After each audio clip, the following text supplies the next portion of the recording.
Ini saya melakukan ritual untuk mengundang sosok tuyul yang ada di pinggir Kali Cisadane ini. Saya di sini akan memanggil sosok kuntilanak ini dan untuk mengadopsi sosok anak bayi merahnya ini. Wahai tuyul, saat ini kamu adalah anak angkatku.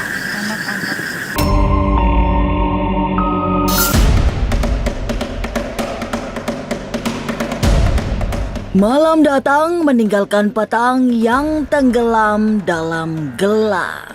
Tapi di saat gelap sudah benar-benar pekat, tim Ganjil Misteri sampai di tepian sungai Cisadane, Tangerang. Malam itu akan diadakan ritual mengadopsi tuyul oleh Kiramen. Itulah pesugihan putih yang memang dilakukan di pinggir Kali Cisadane.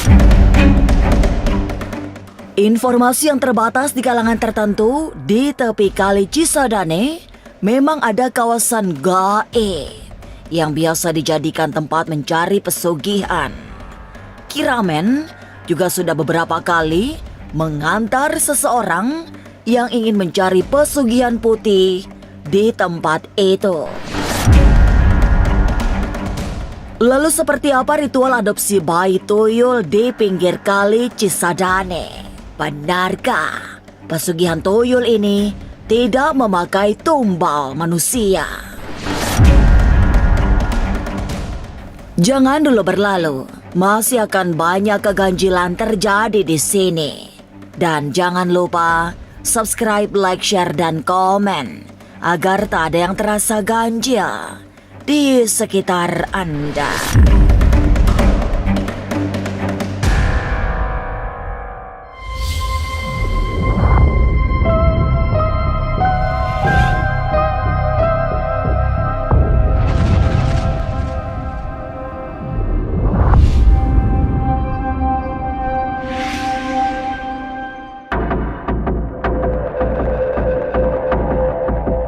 Kali Cisadane yang membelah kota Tangerang dikenal sangat wingit. Tapi ada satu titik yang sangat dirahasiakan oleh para praktisi spiritual yang menjadi tempat bertransaksi tuyul. Hanya orang-orang tertentu yang mengetahui bahwa kawasan itu biasa dilakukan ritual mengadopsi bayi tuyul. Secara kasat mata, tempat tersebut memang biasa-biasa saja. Hanya pinggir kali yang lumrah dibalut kegelapan malam. Tapi di balik kegelapan itu ada pasar tuyul yang hanya bisa dideteksi oleh orang-orang tertentu. Penikmat ganjil, kali ini aku sedang berada di tepi sungai Cisadane, yang dimana di sini akan ada seseorang atau spiritual kita yang melakukan ritual pesugihan putih tuyul. Nah, di tepi sungai Cisadane ini masih banyak menyimpan misteri ya, hal-hal misteri. Untuk lebih lanjutnya kita bisa tanya langsung ya nanti ke spiritual kita seperti apa sih kira-kira situasi yang ada di tepi sungai Cisadane ini ya. Kurang lebih seperti ini situasinya. Gelap. Terus juga banyak pohon-pohon ya yang tumbang juga. Energinya juga begitu kuat ya. Makanya kita gak heran sih mungkin kalau tempat ini menjadi salah satu tempat ritual untuk orang-orang meminta pesugihan di lingkungan sini, di sekitar sungai Cisadane ini. Terlihat Kireman sudah duduk di depan hamparan sesaji, ditemani seorang wanita bernama Mbak Sekar yang sengaja ingin mencari tuyul. Ritual yang dilakukan Kireman menjelang tengah malam merupakan ritual khusus untuk pesugihan putih. Teman-teman bisa lihat sendiri. Kita langsung samperin aja. Ya. Selamat malam, Ki. Ya, malam. Lagi ritual ya Ki? Ya, ini kita lakukan. Nah, izin sebentar ya Ki ya. Ya. Ya, penikmat ganjil, sekarang aku sudah ada di sebelah Kireman langsung ya, di mana Kireman sedang melakukan ritual langsung ya Ki ya. Ritual pesugihan putih tuyul. Oh, Oke, iya, ini jadi saya kedatangan klien saya namanya Sekar dari Bekasi. Jadi dia ini memang punya usaha warung makan atau rumah makan. Dia mendatangi saya supaya diminta untuk pesugihan putih tuyul supaya warung rumah makannya laris. Jadi makanya malam ini saya melakukan ritual untuk mengundang sosok tuyul yang ada di pinggir Kali Cisadane ini. Sebuah titik di sisi tak terdeteksi masyarakat umum, Kireman menemukan kawasan yang biasa menjadi tempat bertransaksi secara gaib. Di tempat itu banyak kuntilanak yang menggendong bayi tuyul yang bisa diminta untuk diadopsi dengan sejumlah syarat. Dan hanya ahli supranatural yang memiliki ketebalan batin sangat kuat yang mampu mendekat ke wilayah ini. Apalagi jika ingin melakukan transaksi tuyul, dibutuhkan daya linui yang lebih tinggi. Dari setelah ritual pesugihan putih tuyul ini, itu si tuyul itu akan bisa membantu pelarisan dalam hal usaha rumah makan si Mbak Sekar ini, gitu Mbak.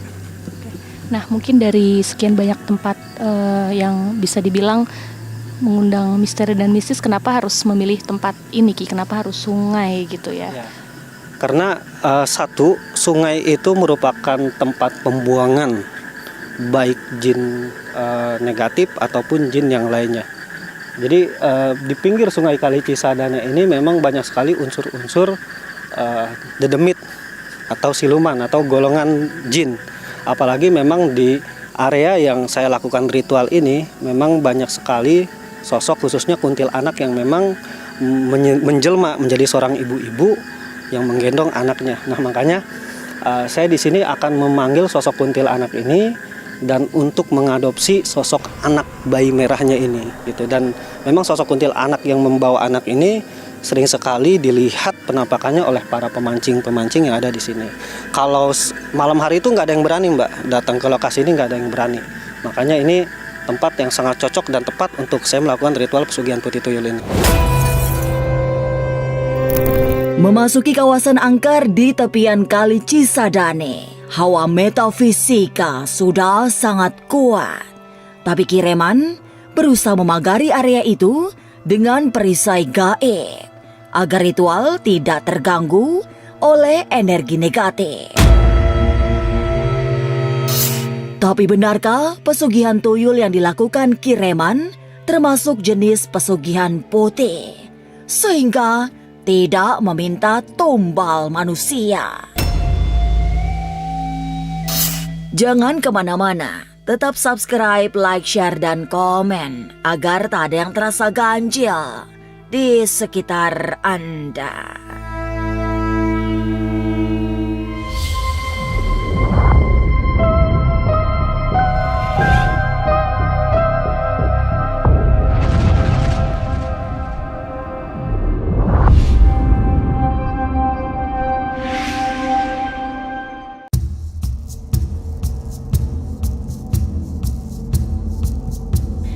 Salah satu sisi Kali Cisadane yang dipilih Kireman termasuk yang paling angker. Tidak banyak orang yang berani mendekatinya, apalagi pada malam gulita yang selalu dikuasai oleh bangsa lelembut. Kireman merasa percaya diri melakukan ritual di kawasan itu karena sudah menyiapkan sesaji yang cukup lengkap. Jenisnya agak khusus karena ada segelas susu putih yang biasanya memang diminta oleh para tuyul. Aku juga melihat beberapa persiapan ini ya Ki. Ini ada apa? Kendi, terus Ya. lilin Media merah, tuyul, lilin. sama ini apa Ki? Makanan. Iya, ayam. Jadi ayam bakar ini, ayam bekakak ini memang merupakan salah satu kesukaan tuyul yang ada di sini. Ya, memang sebelum Mbak Sekar ini saya udah sering melakukan ritual di sini, dan memang rata-rata permintaan mereka itu untuk disajikan ayam bakar bekakak juga. Mbak bisa lihat di situ kan ada susu putih ya, yang memang identik dengan tuyul gitu. Ada kunyit juga, termasuk jajanan 7 jenis. Sesaji yang disiapkan Kireman sesungguhnya menunjukkan level ritual yang malam itu dilakukan. Beberapa jenis sesaji yang terlihat sudah menunjukkan karakter tuyul yang akan diadopsi. Karena sesaji yang tersedia tidak mengarah pada jenis pesugihan yang mengharuskan ada tumbal manusia. Jadi sesaji yang ada di sini memang khusus hanya untuk perjanjiannya sebagai pembantu dalam pelarisan usaha. Kayak gitu, bukan ditujukan untuk tuyul yang disuruh untuk mencuri uang. Kalau tuyul yang disuruh untuk mencuri uang, itu perjanjiannya beda lagi, itu harus menggunakan tumbal manusia. Nah, kayak gitu. Makanya nanti untuk Mbak Sekar pun saya sarankan setelah mengadopsi anak dari golongan jin ini, jangan pernah sekali-kali untuk menyuruh si tuyul tersebut mencuri uang, karena itu akan berefek pada Mbak Sekar juga kepada keluarganya. Ritual pertama setelah semua sesaji lengkap tersaji adalah ritual pemanggilan tuyul. Malam itu, Kireman mendeteksi ada sejumlah kuntil anak yang menggendong bayi tuyul. Sosok itulah yang menjadi sasarannya. Nanti, setelah negosiasi dengan kuntil anak pemilik tuyul berhasil, bayi tuyul akan dimasukkan ke dalam boneka tuyul yang sudah disiapkan Kireman. Panggilan sosok tuyul ini yang memang nanti akan saya masukkan ke dalam sebuah media, patung tuyul kecil kalau misal dilihat ya Mbak. Ya, ini yang nanti dijadikan media dan dibawa oleh Mbak Sekar dan diletakkan di tempat usahanya. Ini hanya media yang dimana nanti sosok tuyul ini akan dimasukkan ke dalam media ini, dan nanti hanya orang tertentu yang mempunyai mantra khususnya yang bisa menggunakan sosok tuyul ini, dan ini nanti Mbak Sekar akan saya kasih mantra khususnya itu. Lalu apa yang akan terjadi setelah tuyul berhasil ditangkap? Jangan kemana-mana, tetap subscribe, like, share, dan komen agar tak ada yang terasa ganjil di sekitar Anda.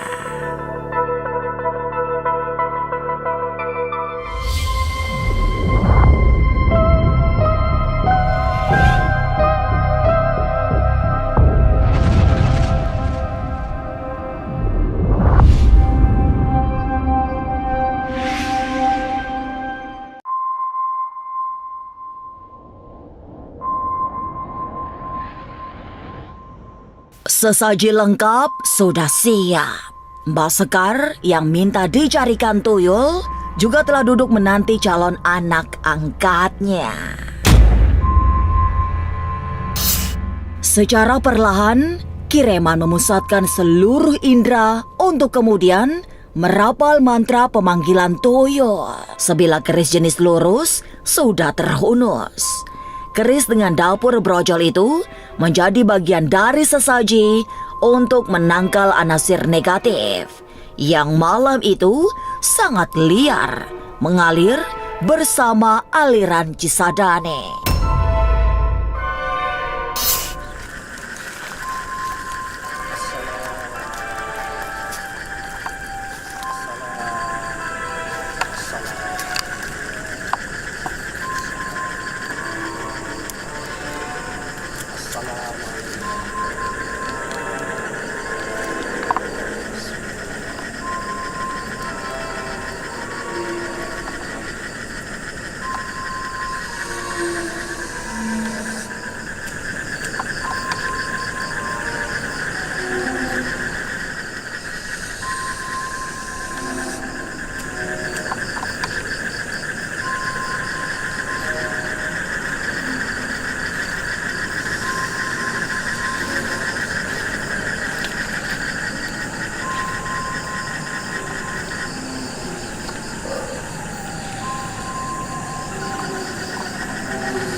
catat ya. Wahai tuyul, saat ini kamu adalah anak angkatku. Maka saat ini dan seterusnya kamu wajib membantu melariskan usaha daganganku.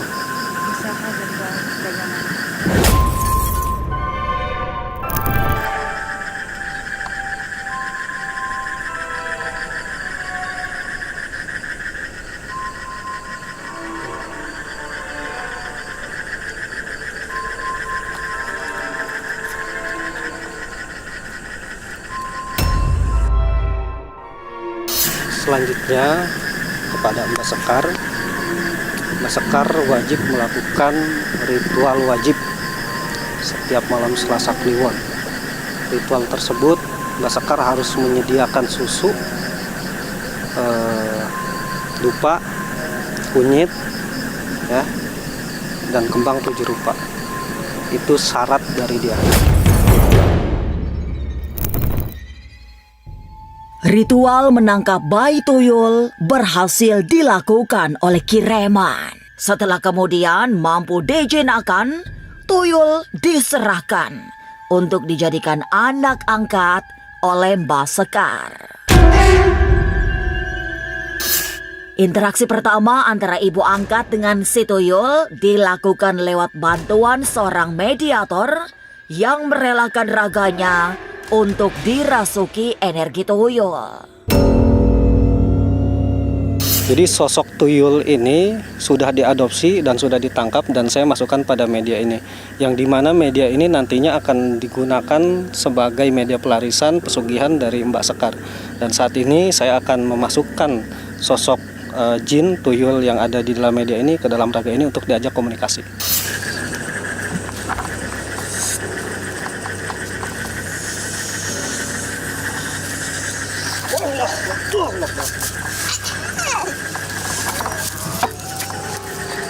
Anda bisa lihat sosok tuyul tersebut sudah coba memasuki ke dalam tubuh, sudah masuk ke dalam tubuh salah satu anggota dari tim Kireman ya. Assalamualaikum. Mbak Sekar bisa ke sini, Mbak Sekar. Duduk di sini, Mbak Sekar. Kenapa lu bisa ke sini? Sekarang kamu adalah anak angkat dari Mbak Sekar, ya. Dan kamu wajib membantu dalam hal pelarisan rumah makan dari Mbak Sekar.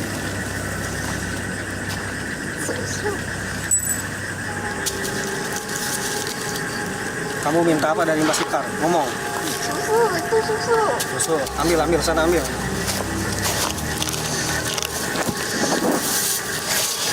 Biar ambil.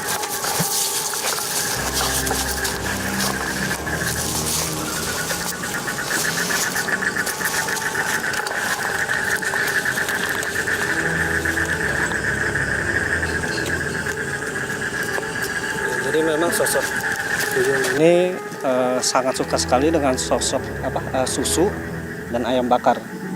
Ya. Suka kamu? Ya. Lebih suka ayam atau lebih suka susu? Susu. Jadi nanti saya harus nyediain susu untuk kamu. Proses adopsi tuyul selesai. Dialog antara ibu angkat dengan si tuyul juga telah dilakukan lewat skema mediumisasi. Kini, Mbak Sekar yang selama ini mengaku sukar mendapat rezeki semakin mantap memelihara tuyul. Apalagi di dalam circle para pedagang, ia merasa yang paling ketinggalan karena tidak punya pembantu gaib. Perjalanan atau cerita kisah awalnya kenapa bisa akhirnya tertarik gitu untuk melakukan pesugihan? Jadi Mbak ya, awalnya saya sih ngelihat teman-teman saya tuh kayaknya hidupnya enak gitu ya. Saya juga pengen gitu ngerasain hidup enak tuh. Rata-rata saya kan emang punya kenalan teman-teman yang memang berdagang juga, Mbak. Nah, mereka suka nyaranin nih. Awalnya sih saya nggak mau kayak gini-gini, cuman pas ngelihat hidup mereka enak, kok saya jadi tertantang gitu, lebih tertarik gitu loh. Makanya saya cari tahu, akhirnya ketemulah sama kiriman ini gitu. Iya, takut nggak takut sih Mbak ya. Soalnya itu kan emang udah resiko. Saya juga udah mikir matang-matang.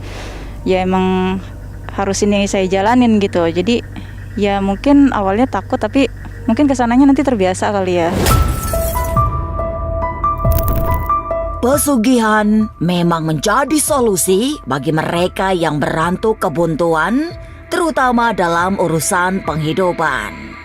Dan di antara banyak jenis pesugihan, tuyul termasuk yang sangat populer karena banyak dicari orang. Meski memelihara tuyul bisa sangat berbahaya, tapi kabarnya ada tuyul yang masuk pesugihan putih. Benarkah? Entahlah. Sampai jumpa pada episode selanjutnya dengan kisah-kisah ganjil setiap hari Senin, Kamis, dan Jumat pukul 5 sore. Tapi sebelumnya, jangan lupa subscribe, like, share, dan komen agar tak ada yang terasa ganjil di sekitar Anda.